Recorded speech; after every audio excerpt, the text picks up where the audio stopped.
So what is up guys? Panibagong araw, panibagong background. Ayun na lang. Good morning and this is our 7th day para sa ating kalye. Ay kalye, sorry. Yayan lang. This is our 7th day, our episode para sa ating breakfast cereal. Without further ado, dire-diretso na tayo guys. So para sa ating kakainin sa araw na ito, we have here meron tayo dito ham roll, egg, and as well as meron din tayo dito pansit, meron tayo ditong sabaw. Let's get started. So it's kinda yummy.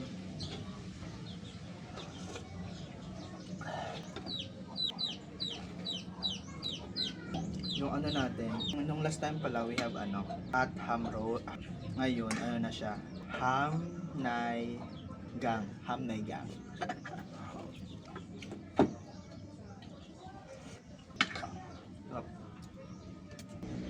I have here would you believe guys, itong kinakain ko, kung sa pricing dito sa amin, it will only worth 50 pesos. 15 pesos sinangag, 15 pesos itlog, 15 pesos yung ham roll, and you can get his one with half order. Kasi ang pansit sa amin is 10 pesos. You can get at least half order of it. 50 pesos. That's how cheap our food.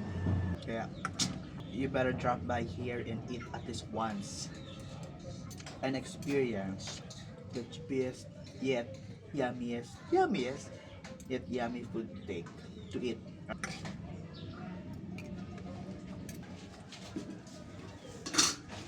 Medyo late na naman tayo nakapag-breakfast ngayon guys.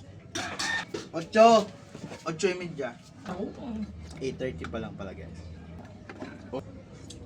Masarap guys yung sabaw. Tanggal pati hangover nyo.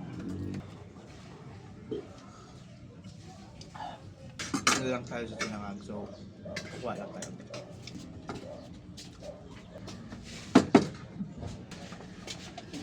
Kaya nata.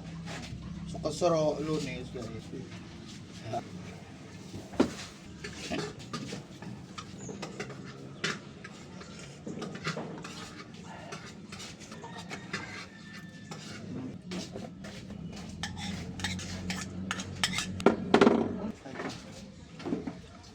Magsayka. Smiling na kasi nagluluto. Si mama guys, kaya nagluluto. Ay, sisayain ma. Oh. Si mama guys, ang take over sa gabos na mapagluto.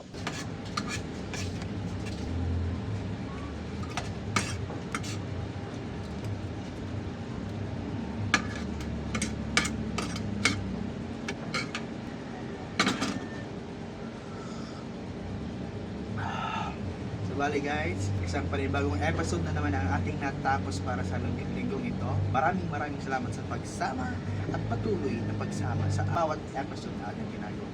So again, please don't forget to follow, like, and share this video guys. And also please don't forget to subscribe to my YouTube channel. And thank you so much guys. And I'll see you all again tomorrow. Bye-bye!